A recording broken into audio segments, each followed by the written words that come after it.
1400 বছর আগে ঘোর অমানুষ হয়ে ডুবে যাওয়া এক জাতি আপনার সংস্পর্শ পেয়ে বদলে গেল নিমিষেই। শিরকের কুসংস্কার চূর্ণ করে প্রতিষ্ঠিত হলো তাওহীদ। পাথরে পাষাণ হৃদয়ে এলো কোমলতা, অন্তরে স্থান করে নিল আল্লাহ ভীরুতা। আপনি গোটা জাতিকে আদর্শিকভাবে পরিবর্তন করে সমগ্র মানবজাতির জন্য করে দিলেন রোল মডেল।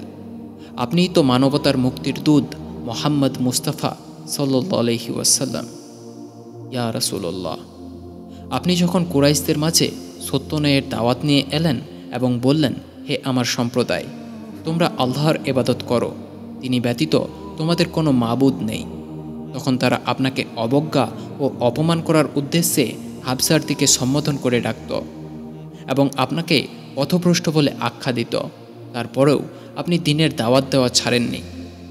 ইয়া রাসূলুল্লাহ, কাফেররা যখন আপনাকে সুন্দরী রমণী, অঢেল ধন সম্পদ এবং নেতৃত্বের লোভ দেখিয়ে আল্লাহর দ্বীনের দাওয়াত দেওয়া থেকে বিরত রাখার চেষ্টা করল, আপনি তাদের বজ্রকণ্ঠে জবাব দিয়ে বললেন, আল্লাহর কসম, এরা যদি আমার ডান হাতে সূর্য আর বাম হাতে চাঁদও এনে দেয়, তবু আমি আমার কাজ ছাড়ব না।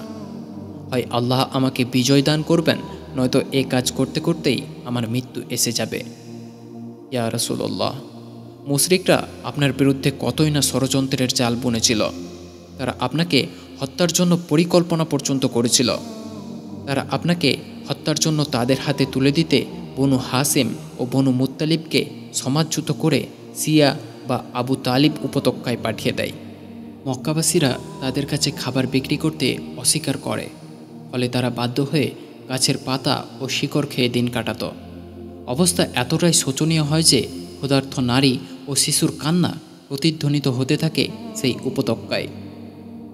এই অবর্ণনীয় কষ্টের মধ্যেও আপনি কাফেরদের মাঝে ইসলামের দাওয়াত দেওয়া থামিয়ে দেননি। ইয়া রাসূলুল্লাহ, তায়েফে সত্য প্রচার করতে গিয়ে সে কি ভীষণ পরীক্ষার সম্মুখীন হয়েছিলেন আপনি। বিষণ্ণ মনে আপনি যখন তায়েফ শহর থেকে প্রস্থান করছিলেন, তখন আপনার পেছনে একদল বখাটে গালাগাল এবং পাথর ছুঁড়ে আপনার মন ও শরীর উভয়কে ক্ষতবিক্ষত করে দেয়। তাদের পাথরের আঘাতে একসময় আপনার পা ফেটে রক্ত পড়তে থাকে।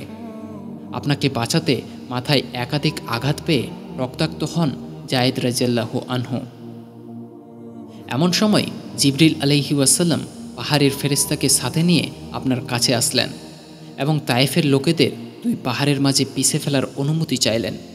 কিন্তু আপনি বললেন, না, বরং আমি আশা করি তাদের থেকেই আল্লাহ একদিন এমন প্রজন্ম বের করে আনবেন যারা এক আল্লাহর দাসত্ব করবে এবং তারা আল্লাহর সাথে কাউকে শরিক করবে না। ইয়া রাসূলুল্লাহ, একত্ববাদের দাওয়াত দেওয়ার কারণে কুরাইশরা আপনাকে হত্যার পরিকল্পনা করে, আপনাকে বাধ্য করে মদিনায় হিজরত করতে। কাফেররা আপনাকে বন্দি, হত্যা, অপমান, নির্বাসিত করার চক্রান্ত করেছিল।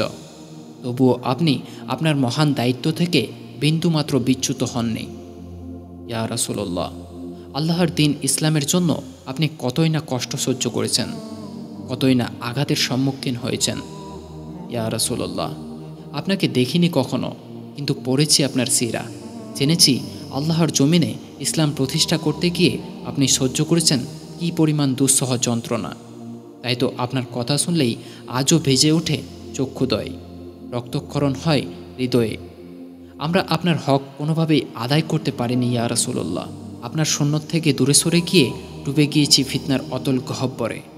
তবুও হৃদয়ের গভীর থেকে বলতে ইচ্ছে করে, আপনাকে অনেক অনেক ভালোবাসি ইয়া রাসূলুল্লাহ সাল্লাল্লাহু আলাইহি ওয়াসাল্লাম। মুহাম্মাদুন সাইয়্যিদুল কাউনাইনি ওয়া সাকালাইন, মুহাম্মাদুন সাইয়্যিদুল কাউনাইনি ওয়া সাকালাইন ওয়াল فريقين من أرب ومن آجام. مولاي صل وسلم دائما أبدا على حبيبك خير الخلق.